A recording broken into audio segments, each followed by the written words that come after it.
निरापद एवं भयमुक्त परिवेश सृष्टि पई राउरकेला पुलिस रो समयोचित पदक्षेप। बिसरा छकठारू उदित नगर पर्यंत मुख्य रास्तार पुलिस पदयात्रा को सहरवासी प्रशंसा करथिले। राउरकेला होली पर्व पूर्वरु राउरकेला सहर में सुरक्षित तथा भयमुक्त परिवेश सुनिश्चित करने पई पुलिस प्रमुख रास्तार फ्लैग मार्च करथिला। एही फ्लैग मार्च सोमवार दिन अपराह्न 5टारू आरंभ होई उदित नगर पर्यंत मुख्य रास्तार शेष होइथिला। राउरकेला एसपी नितेश वधवनी निर्देश रे एही पदयात्रा आयोजित होइथिला। एथिरे जोनाल डीएसपी स्थानीय इंस्पेक्टर एवं बहु संख्यक पुलिस कर्मचारी भाग नैथिले।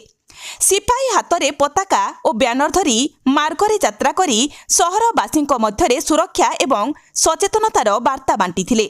पदयात्रा समय पुलिस भीड़ नियंत्रण, सड़क सुरक्षा एवं जरूरीकालीन परिस्थितिर शीघ्र प्रतिक्रिया पाई मध्य विशेष प्रस्तुति प्रदर्शन करिथिला।